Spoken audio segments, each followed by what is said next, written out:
கர்த்தர் நல்லவர், அவர் கிருபை என்றும் உள்ளது. கர்த்தர் கொடான கொடி ஸ்தோத்திரம். உங்களுக்கும் கொடான கொடி ஸ்தோத்திரம். புதிய ஆண்டில் புதிய செய்திகள் கொடுக்கணும்னு சொல்லிட்டு ஆசைப்பட்டேன்.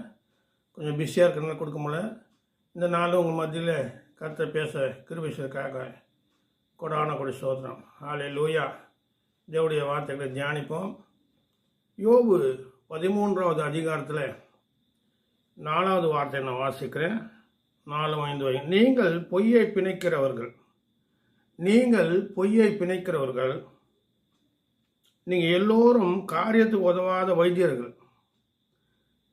அவர் என்ன சொல்றாரு? யோபு சொல்றாரு, நீங்கள் பொய்யை பிணைக்கிறவர்கள், நீங்கள் எல்லோரும் காரியத்துக்கு உதவாத வைத்தியர்கள். நீங்கள் பேசாமல் இருந்தால் நலமாயிருக்கும், அது உங்களுக்கு ஞானமாயிருக்கும். ஹல்லேலூயா. நீங்கள் பேசாமல் இருந்தால் அது உங்களுக்கு நலமாக இருக்கும், அது ஞானமாக இருக்கும் சொன்னார். ஹல்லேலூயா. கர்த்தர் நல்லவர்.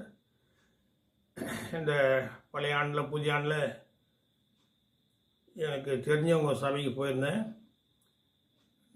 பேச்சாளர் வேறுனா ஒரு 10 நிமிஷம் பேசுனாங்க. அப்போ பேசும்போது யாக்கோபு 1வது அதிகாரம் 5வது வார்த்தையில் பேசினேன். யாவருக்கும் சம்பூர்ணமாக கடிந்து கொள்ளாதவன் ஞானத்தை கொடுக்குறோன்னு சொல்லிட்டு அந்த வார்த்தையை வச்சு பேசினேன். அந்த வாசனை மறுபடியும் இன்னொரு சேனலில் பேசுவேன். கர்த்தர் நல்லவர். இங்கே பேச வேண்டிய வார்த்தைகள் என்ன சொன்னால், தேவன் யார், மனுஷன் யார் சொல்லிட்டு கொஞ்சம் பிரித்து பேசுவது. ஹல்லேலூயா. தேவனுடைய குணத்துக்கும் மனுஷனுடைய குணத்துக்கும் வித்தியாசம் இருக்குது. ஹல்லேலூயா. இங்கே சொல்ற, நீங்கள் பொய்யை பிணைக்கிறவர்கள். யோபு சொல்றாரு, நீங்கள் பொய்யை பிணைக்கிறவர்கள், நீங்கள் எல்லோரும் காரியத்துக்கு உதவாத வைத்தியர்கள். பொதுவாக எல்லாருக்கும் குறிப்பிட்டு சொல்லலாம், என்னையும் சொல்லலாம், உங்களையும் சொல்லலாம், பெரிய பெரிய போதகரை சொல்லலாம், பெரிய பெரிய ரெவரண்ட்டு, பெரிய பெரிய பிஷப்பு,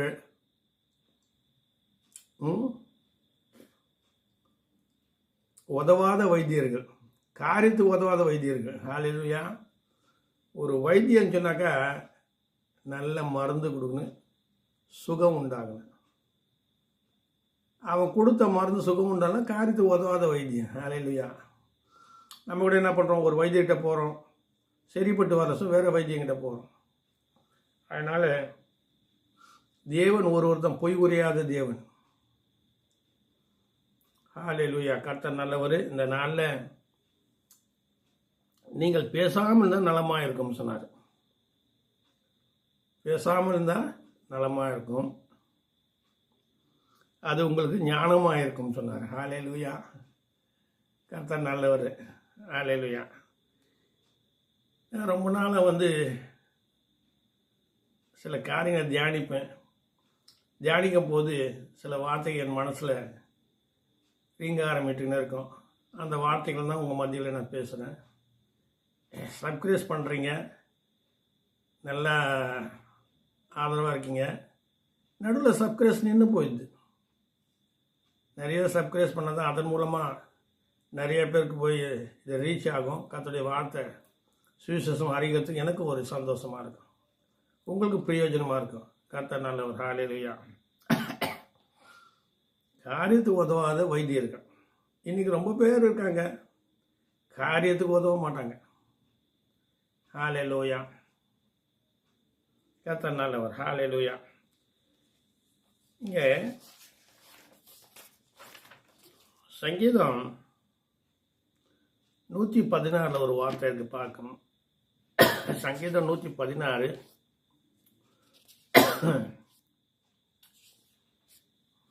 116 11 வாசிக்கிறேன்.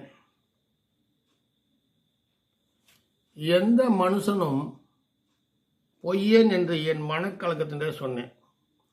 எந்த மனுஷனும் பொய்யன் என்று என் மனக்கலக்கத்திலே சொன்னேன்னு சொல்லிட்டு சங்கீதக்காரன் சொல்கிறாரு. இப்போ எல்லாருக்கும் ஒரு மனக்கலக்கம் இருக்குது. சபைக்கு போகிறோம், செய்தி கேட்குறோம், பாஸ்டரை பார்க்குறோம், பாஸ்டர் மேலே ஒரு குறை இருக்குது, மனக்கலக்கம் இருக்குது. இவர் நல்லவரா கெட்டவரா, இதை செய்வாரா செய்ய மாட்டாரா,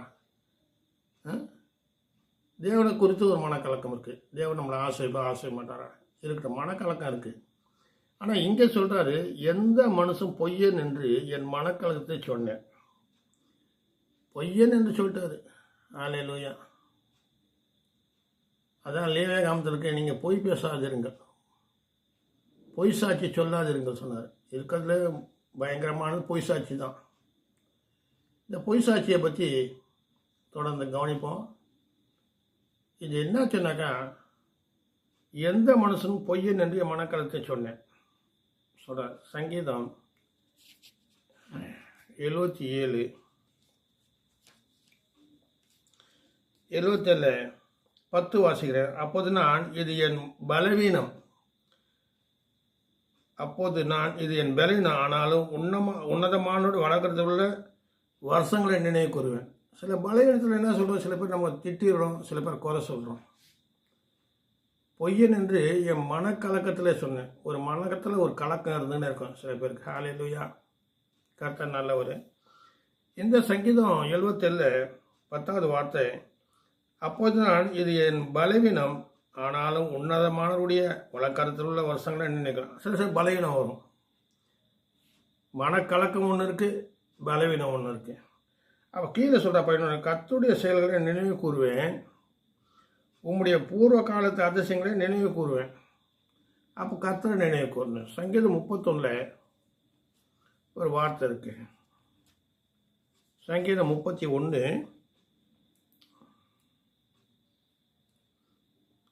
22வது வார்த்தை வாசிக்கிறேன். உம்முடைய கண்களுக்கு முன்பாக இராதபடிக்கு வெட்டுண்டேன் என்று நான் என் மனக்களத்திலே சொன்னேன். வெட்டுண்டேன் என்று என் மனக்கணக்கிலே சொன்னேன். அல்லேலூயா. உம்முடைய கண்களுக்கு முன்பாக இராதபடிக்கு வெட்டுண்டேன் என்று என் மனக்களத்திலே சொன்னேன். ஆனாலும் நான் உம்மை நோக்கி கூப்பிட்ட போது என் விண்ணப்பங்களை சத்தத்தை கேட்டேன். அல்லேலூயா. இங்கே என்ன சொல்றது, மனக்கலக்கத்தில் சொன்னேன், ஆனால் நான் உம்மை நோக்கி கூப்பிட்ட போது என் விண்ணப்பங்கள் சத்தத்தை கேட்டீர். கர்த்தர் நல்லவர். ஹல்லேலூயா. இங்கே என்ன சொல்லப்பட்ட எபிரேயர் 6வது அதிகாரத்தில், எபிரேயர் 6வது அதிகாரம் 18வது வார்த்தையில் ஒரு வார்த்தை போல் எழுதியிருக்காரு. அது வாசிக்கிறீங்களேன். நமக்கு முன் வைக்கப்பட்ட நம்பிக்கையை பற்றி கொள்ளும்படி அடைக்கலமாய் ஓடி வந்த நமக்கு 2 மாறாத விஷயங்களினால் நிறைந்த ஆதல் உண்டாகும்படிக்கு எவ்வளவேனும் பொய் உரையாத தேவன் அப்படி சார், பொய் உரையாத தேவன் அப்படி செய்தார். அப்போ நம்ம தேவன் யாரும் பொய் உரையாத தேவன், மெய்யான தேவன். எரேமியா 10:10 சொல்லி மெய்யான தேவன் என்று சொல்லப்பட்டிருக்கு. கர்த்தர் நல்லவர். ஹல்லேலூயா. நான் சப்ஜெக்டுக்கு கடந்து போகிறேன். கர்த்தர் நல்லவர். என்காமம்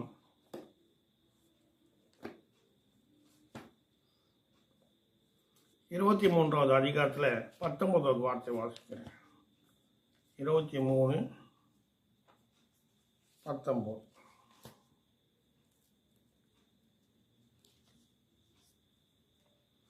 என்காமம் 23வது அதிகாரம் 19வது வசனம் நான் வாசிக்கிறேன்.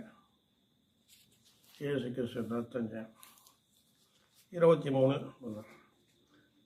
என்காமம் 23:19. பொய் சொல்ல தேவன் ஒரு மனிதன் அல்ல. பொய் சொல்ல தேவன் ஒரு மனிதன் அல்ல. பொய் சொல்ல தேவன் ஒரு மனிதன் அல்ல. மனம் மாற அவர் மனுபுத்திரம் அல்ல. அப்போது மனுஷன் பொய் பேசுகிறான். என்னையும் சேர்த்து தான் இன்க்ளூடிங் சொல்கிறேன். நானும் நிறையா பொய் பேசுவேன். நான் மனுஷன். நான் என் ஜீவியத்துக்காக, நான் தப்பிக்குவதற்காக நான் கொஞ்சம் பொய் பேசி தான் ஆவேன். ஏன்னா பொய்யான உலகத்தில் இருக்கும். இது மெய்யான உலகம் கிடையாது, பொய்யான உலகம். சரி இருக்கட்டும், கர்த்தர் மன்னிப்பார். பொய் சொல்ல தேவன் ஒரு மனிதன் அல்ல. மனம் மாற ஒரு மனுபுத்திரம் அல்ல. அவர் சொல்லியும் செய்யாதிருப்பாரா, அவர் வசனத்தை நிறைவேற்றாதிருப்பாரா.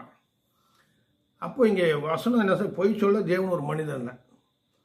அப்போது நம்முடைய கர்த்தராகிய இயேசு கிறிஸ்து ஒரு மனிதன் அல்ல. அவர் மனுபுத்திரம் அல்ல. மனுபுத்திரம் சொன்னால் மனுஷன் ரீதியாக அவர் பிறக்கலை. அவர் சுத்த ஆவியானால அவர் உண்டாக்கப்பட்டு அவர் பிறக்கப்பட்டார் சொல்லி வேதம் சொல்கிறது. சரி, அப்போது பொய் சொல்ல தேவன் ஒரு மனிதன். அப்போ நம்ம தேவன் பொய் சொல்லாத தேவன், பொய் உரையாத தேவன், பொய் உரையாத தேவன், பொய் சொல்லாத தேவன், மெய்யே பேசுவார். ஹல்லேலூயா. சரி, 1 சாமுவேல்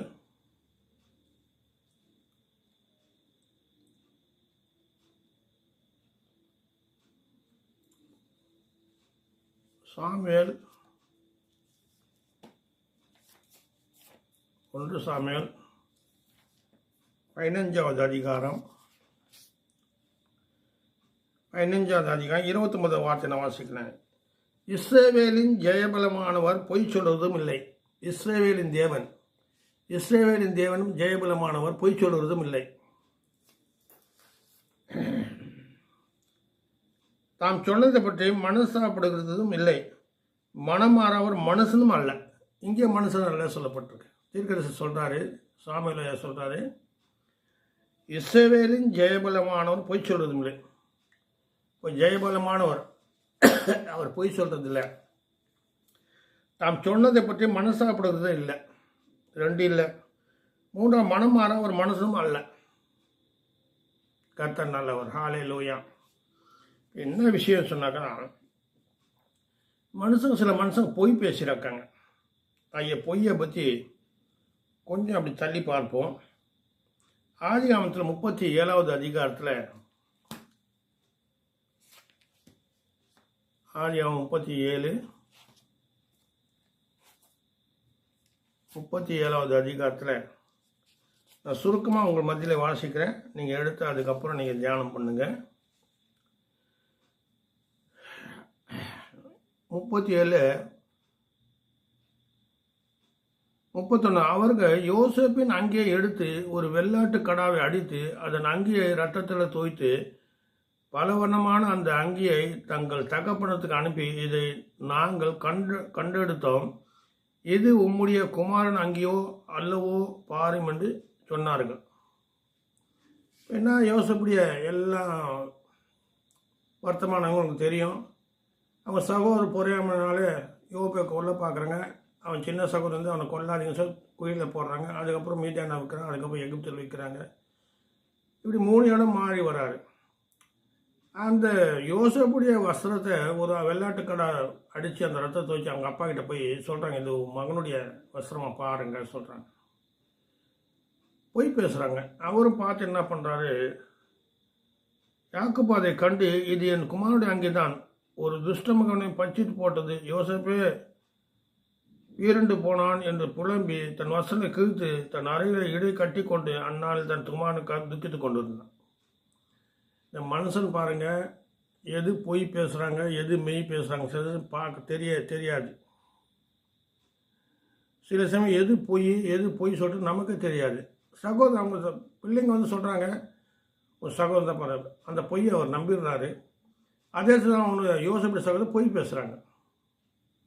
ஆனால் தேவ திட்டம் வேறு. யார் பொய் பேசினாலும் தேவ திட்டம் நடக்கும். தேவ திட்டம் என்ன பண்ணுறார், இஸ்ரவேல் மக்களை போஷிப்பதற்காக எகிப்தில் கொண்டு போய் வைக்கிறார்.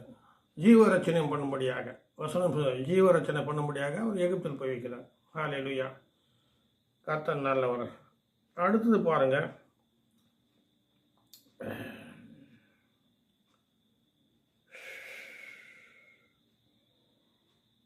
1 சாமுவேல்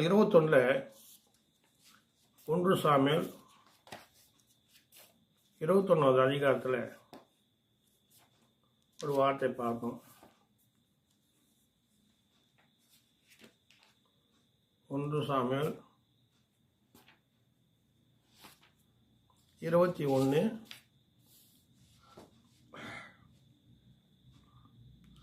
இங்கே இந்த 1 சாமுவேல் 21 அதிகாரத்தில் ஜீசஸ்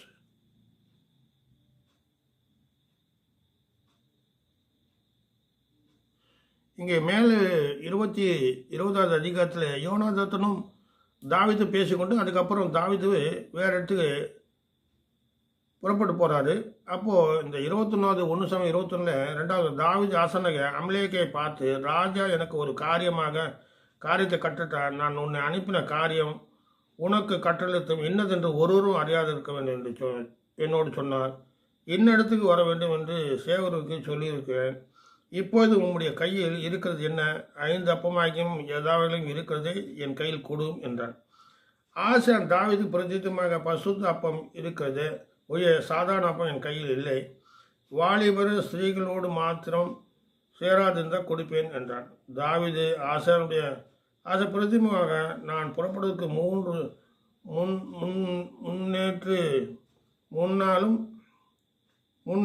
முன்னாலும் ஸ்திரீகள் எங்களோடு விலகமாக இருந்தாங்க. வாலிபுடைய அசும்பிகளும் சுத்தமாக இருக்கிறது. இன்றைய தினம் வேறு அப்பம் பாத்திரத்தில் பிரசித்தி பண்ணப்பட்டதில் இது சாதமாயிட்டே என்றான். இப்போ அப்படி சொல்லினே உரைச்ச தாவீது என்ன சொல்கிறாரு? 8வது, தாவீது அமலேக்கை பார்த்து, இங்கே ஒரு வசத்தில் ஒரு ஈட்டியாகலும் கட்டியாகலும் இல்லையா? ராஜாவின் காரியம் அவசரமாடியா? என் பட்டயத்தையாகவும் என் ஆயுதங்களையாகவும் நான் எடுத்துக்கொண்டு வரவில்லை என்றார். அதுக்கு ஆசான், நீ ஏழை பள்ளத்தாக்கிலே கொன்ற பெலிசனாகிய கோலியாத்தின் பட்டம் இதோ, யோபோத்து பின்னாக ஒரு புடவை சுருட்டி வைத்திருக்கேன், அதை நீ எடுக்க மனதானால் எடுத்துக்கொண்டு போகும், அதுவே அல்லாமல் வேறு ஒன்றும் இங்கே இல்லை என்றார். அப்போது தாவீதுக்கு நிகழலை, அதற்கு நிகழலை, அது எனக்கு தாரும் என்றான். இப்போ இங்கே போய் பேசுகிறாரு தாவீது. நான் ராஜா காரியமாக வந்தேன், அவசரமாக போகிறேன், எனக்கு நீங்கள் உதவி செய்யுங்க, அப்பங்க கொடுங்கன்னு சொல்லிட்டேன். அப்போது என்ன இருக்குது சொல்கிறேன், நான் கத்தி கொண்டு வரல, ஈட்டி கொண்டு வரேன். அப்போ சொல்லிட்டு கோழியத்தை கொண்டுறேன், ஆயுதம் இருக்கு எடுத்துன்னு போக சொல்கிறேன். அங்கேயே அவர் போய் பேசுகிறார். தன்னை காத்துக்கொள்ள, தன்னை விடுவித்துக்கொள்ள, தான் தப்பித்துக்கொள்ள. ஹல்லேலூயா. 3வது காரியம் 1 சாமுவேல் 21, 2 ராஜாக்கள் 5வது அதிகாரத்தில்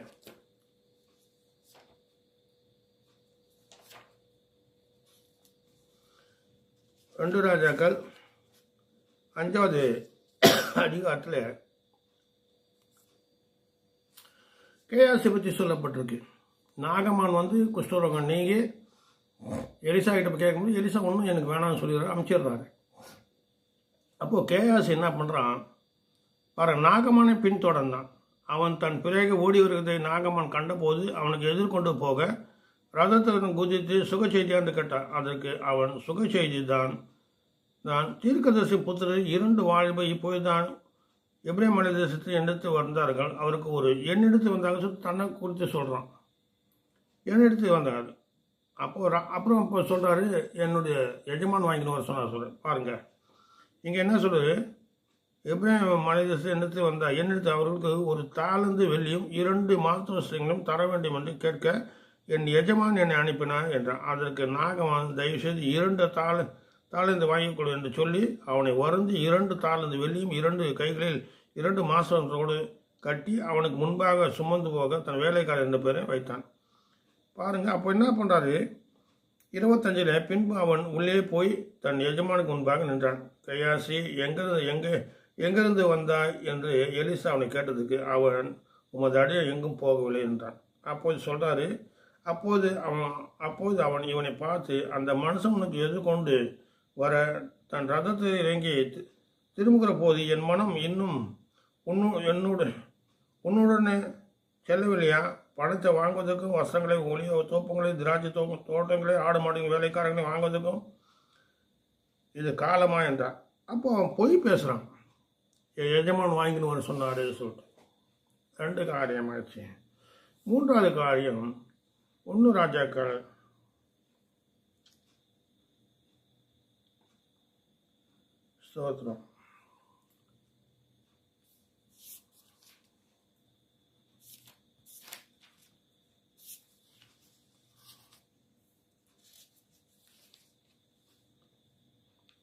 1 ராஜாக்கள் 13 ஒரு தீர்க்கதரிசி சொல்லப்பட்டிருக்கு.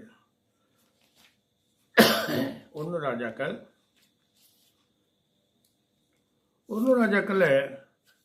அந்த உங்களுக்கு இந்த சரித்திரம் தெரியும். சாலமோன் தேவனுடைய வாதை கீழ்ப்படியாத போது சாலமுடைய நண்பனாகிய ரெகோபியாமுக்கு 11 கோத்திரம் தரார். அப்போது அவன் என்ன பண்ணுறான், இஸ்ரேல் ஜனங்களை இஸ்ரேலுக்கு அனுப்பாமல் தானே கன்று கொண்டை உண்டாக்கி அங்கே வணங்க வைக்கிறான். தேவனுக்கு கோபம் வந்து ஒரு எச்சரிக்கையாக ஒரு தீர்க்கதரிசி அனுப்புகிறாரு. அந்த தீர்க்கதரிசி பாருங்கள், யெரொபெயாம் தூபம் காட்ட பலிபீடத்தின் மேல் நிற்கையில் 1 ராஜாக்கள் 13வது அதிகாரம். தூபம் காட்ட பலிபீடம் இதோ தேவனுடைய மனுஷன் ஒருவன் கர்த்தருடைய வார்த்தையின்படி ஊதாரிக்கும் வந்தான். அப்போது கர்த்தர் என்ன சொல்லியிருக்கிறாரு, நீ போனவை வராத, அங்கே உண்ணாத புசிக்காத சொல்கிறாரு. ஆனால் அவன் வந்துடுறான், தேவன் வார்த்தைப்படியே வராது. இந்த 18வது வார்த்தையில் பாருங்கள், அப்போது அவனோடு திரும்பி போய் இவன் வீட்டிலே அப்பவும் புசி தண்ணீர் குடி அவருக்கு பந்தியிலே உட்கார்ந்துருக்கும் போது அவனை திருப்பி கொண்டு கர்த்தருடைய வார்த்தை உண்டாண்டார். அவர் சொல்ல 18 அதற்கு அவன் உண்மை போல நானும் ஒரு தீர்க்கதரிசி, அவன் அப்போ புசித்து தண்ணி கொடுத்து நீ அவனை திரும்பி உன் வீட்டுக்கு அழைத்து கொண்டு வா என்றான் என்று ஒரு தூதன் கர்த்தருடைய வார்த்தை என்னோடு சொன்னான் என்று அவனுக்கு பொய் சொன்னான். இனி நம்மோட இருக்கணும், நம்ம பொய் தான் பேசுகிறாங்க. பணத்தில் உண்மை இல்லை, வார்த்தையில் உண்மை இல்லை, நேசிக்கிறதுல உண்மை இல்லை. ஒரே வார்த்தையில் முடிச்சாரு, உன்னை நேசிப்பது பிறர் நேசிச்சோம், உன்னை போல பிறர் நேசி. ஆனால் என்ன பண்ணுறது, கர்த்தர் அழைத்ததுனால எதுவும் பேச முடியாமல் தேவனுடைய சமூகத்தில் எப்பவுமே நான் உட்காந்துருப்பேன். அநேக விதமாக பேசுவாங்க, நான் பேசணும் அவசியம் கிடையாது. ஏன்னா தேவன் 40 வருஷமாக போஷிக்காரு. நான் வரைச்ச விரும்பவும் சொல்லின்னே இருக்கேன். 100 ரூபா தான் கொண்டு வந்து மெட்ராஸுக்கு 40 வருஷம் மேலே கர்த்தர் நடத்துகிறாரு. எனக்கு ஒரு ஊழியம் கொடுத்தாரு, சுகம் பலன் கொடுத்துருக்காரு. ஒரு பக்கம் நாச மோசங்கள் இருந்தாலும் போல் சொல்கிறா போல் எத்தனையோ மோசங்கள், ஆனால் தேவனை நிலைநிறுத்திருக்காரு. அழைத்தவர் உண்மை உள்ளவர், கர்த்தர் நல்லவர். அந்த கையாசை போய் சொன்னார். இங்கே இந்த தீர்க்கதரிசி தீர்க்கதரிசி போய் சொன்னார். ஹல்லேலூயா. வேதத்தில் அநேகத்தில் போய் சொல்கிறாங்க. ஆனால் சில சமயம் தேவனை நம்பாத போது தேவன் பொய்ய ஆவியை அனுப்புவார். தேவனை நம்பாத அனுப்பும் போது தேவன் பொய்யின் ஆவியை அனுப்புவார். ஹல்லேலூயா. 1 ராஜாக்கள் 21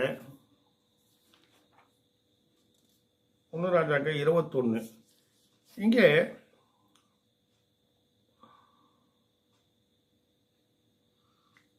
ராஜாக்கள் 21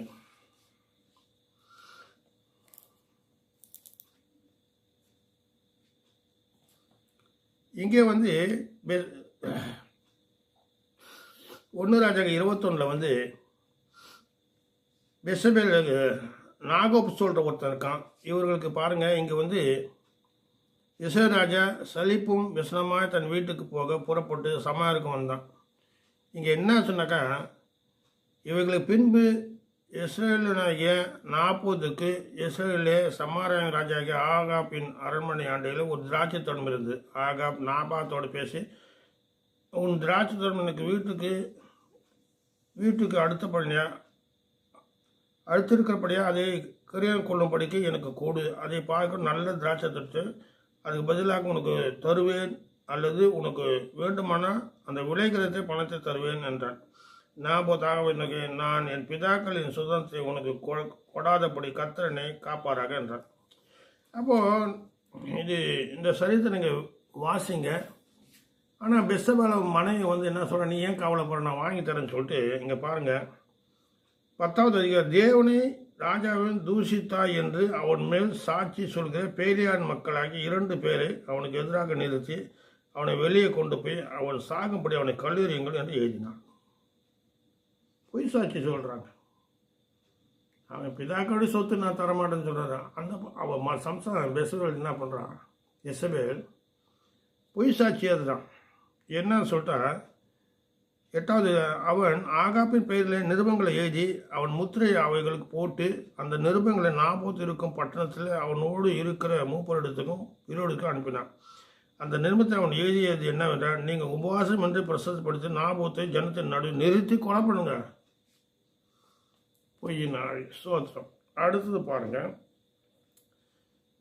22வது அதிகாரத்தில் 22வது அதிகாரத்தில் இங்கே யோசபாத் ராஜா வந்து இஸ்ரேல் ராஜா, ஒன்று இஸ்ரேல் ராஜா, 2 ராஜாக்களும் பேசிக்கிறாங்க. இஸ்ரேல் ராஜா ஏறக்குறைய 400 தீர்க்கதரிசிகளை கூடி வர செய்து தன் கீலேயாத்தில் உள்ள ராமன் மேலும் யுத்தம் பண்ணலாமா, போகலாகாதா என்று அவர்கள் கேட்டதுக்கு அவருக்கு போகும், ஆண்டவர் ராஜாவின் கையில் ஒப்பு கொடுப்பா என்றார். 400 தீர்க்கதரிசி போய் சொல்கிறாங்க. 400 தீர்க்கதரிசி யோசபாத்துக்கு விரோதமாக போய் சொல்கிறாங்க. சரி, பின்பு யோசபாத் தான் நாம் விசாரித்து அறிகிறதுக்கு இவைகளெல்லாம் கர்த்தருடைய தீர்க்கதரிசி வேறு யாராகவும் இங்கே இல்லையா என்று கேட்டான். அப்போது இஸ்ரேல் ராஜா யோசபாத்தை நோக்கி, கர்த்தருடைய விசாரித்து அறிகிறதுக்கும் இம்லாவின் குமாரனாகிய மீகா என்னும் இன்னும் ஒருவன் இருக்கான். ஆனாலும் நான் அவனை பகைக்கிறேன். அவன் என்னை குறித்து நன்மையாக அல்ல தீமையாகவே தீர்க்கதரிசனம் சொல்லுவான். சில பேருக்கு தீமையான தீர்க்கதரிசனம் சொன்னால் பிடிக்காது, நல்ல தீர்க்கதரிசனம் சொன்னால் பிடிக்காது. இவன் நல்ல தீர்க்கதரிசனம் சொல்கிறாரு, அவன் என்ன சொன்ன தீமையாக பேசுகிறாங்க. நல்ல தீர்க்கதரிசனம் சில பேர் விரும்ப மாட்டாங்க. சில பேருக்கு அவங்க சூதகமாக இருக்கணும், சாதகமாக சூதகமாக இருக்கணும். அவன் கொலை பண்ணாலும் சரி, திருடினாலும் சரி, வேசித்தனம் பண்ணாலும் சரி, அவனுக்கு ஏத்தாப்புல சொன்னாக்கா ஒரு காணிக்கை, பெரிய காணிக்கை தருவான். அவனுக்கு ஏத்தாப்புல சொல்லிட்டு அதுக்கப்புறம் நீ வீட்டுக்கு வராத சொல்லிடும். ஏஜென்ற தஞ்சையும் போயிட்டு ரொம்ப பேர் விரும்புவாங்க. மை தேவனை விரும்புனு, பொய் வராதி தேவனை விரும்புனு. சரி இருக்கட்டும், கர்த்தர் நல்லவர். அப்போ இப்படி இருக்கிற இடத்துல 400 தீர்க்கதரிசி மீகா வந்து சொல்கிறாரு, நீ போகலாம் அவனும் ஜெயம். அவனும் அப்படி சொல்கிறான். அப்போது கர்த்தருடைய ஜீவனை கொண்டு சொல்கிறாரு. அப்போ சொல்கிறாரு, நீ அவன் சொல்கிறான், போகும் உனக்கு காரியம் வாய்க்கும் என்று ராஜாவின் கையில் ஒப்பு கொடுப்பா என்றார். உன்னை அடுத்த வருஷம் 16 நீ கர்த்தருடைய நாமத்தை உண்மையை அல்லாமல் வேறொன்றை என்னிடத்து சொல்லாதபடிக்கு நான் எத்தனை தினம் உன்னை ஆணையிட வேண்டும் என்று சொன்னான். அப்போது அவன், இஸ்ரவேல் எல்லோரும் மெய்ப்பெண் இல்லாத ஆடுகளைப் போல மலைகளை சிதறண்டு கண்டேன். அப்போது கர்த்தர் இவருக்கு எஜமானில்லை, அவரவர் தம் வீட்டுக்கு சமாதானம் திரும்ப கடவுள் என்றார் என்று சொன்னான். சொல்லிட்டு அப்போது இஸ்ரவேல் ராஜா யோசபாத்தை நோக்கி, இவன் என்னை குறித்து நன்மையாக அல்ல தீமையே தீர்க்கதரிசனம் சொல்லுவான் என்று நான் உம்மோடு சொல்லவில்லையா என்றான். அப்போது அவன் சொன்னது, கர்த்தருடைய வார்த்தை கேளுங்கள். அப்போது அந்த 1 ராஜா 22:19 இதான் முக்கியமாக. அப்போது அவன் சொன்னது, கர்த்தருடைய வார்த்தை கேளுங்க. கர்த்தர் தம்முடைய சிங்காசனமே வீட்டிருக்கிறதையும் பரமசேனையெல்லாம் அவரிடம் அவர் வலது பக்கத்திலும் அவர் இடது பக்கத்திலும் இருக்கிறதை கண்டேன்.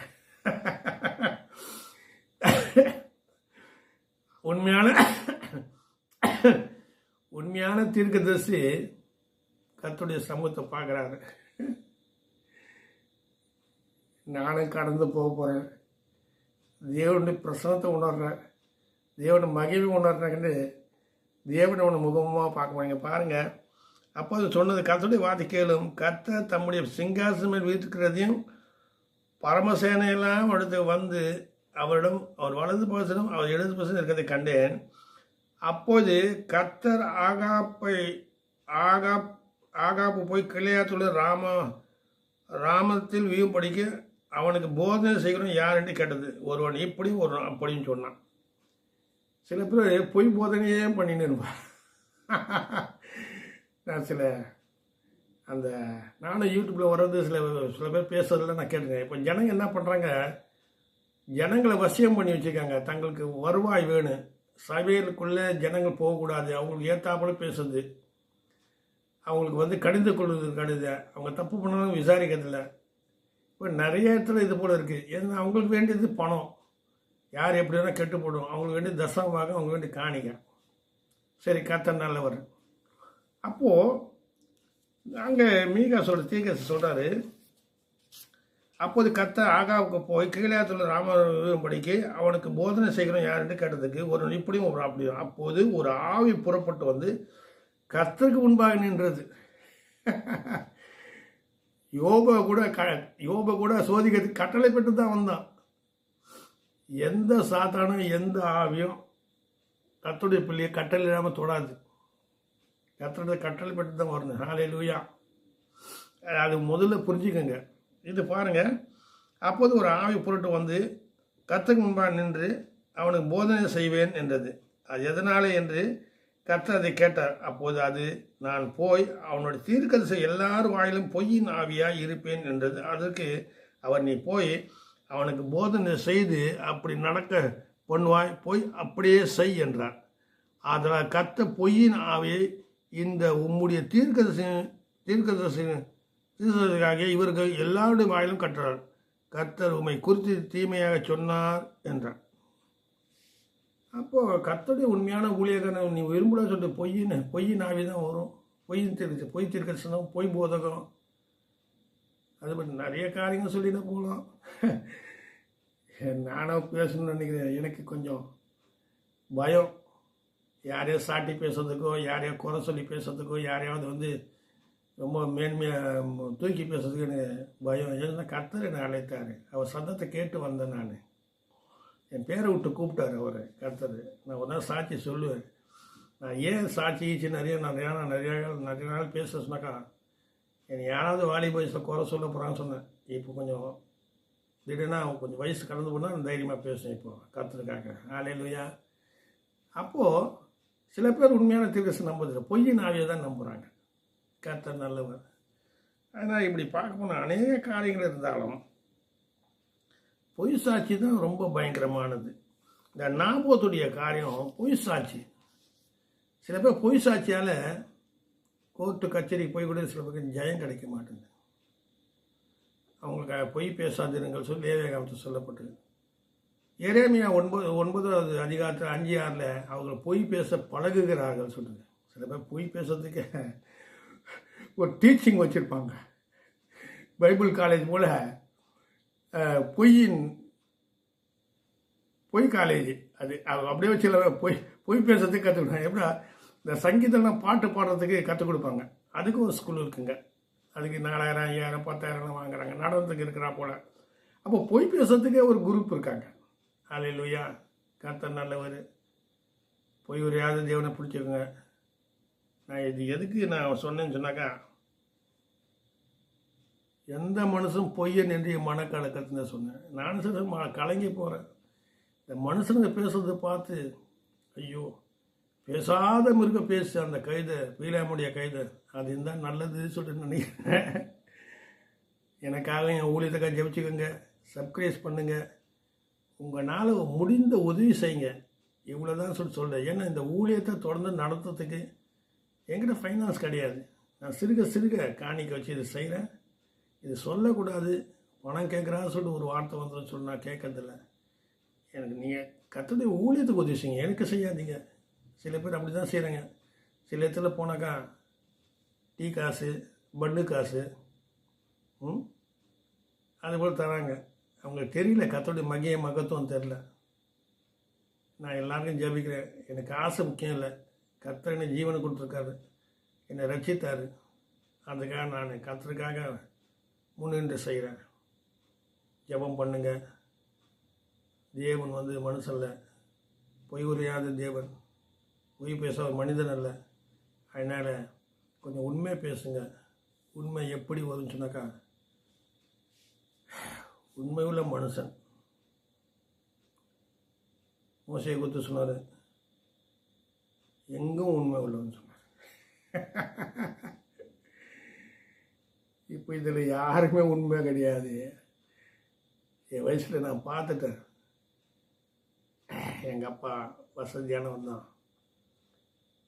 எத்தனையோ காரியம் மறைத்து பேசுங்க சொல்கிறாங்க. வெளிப்படையாக பேசுறதுக்கு பயமாக தான் இருக்குது. மறைத்து பேசுகிறேன்.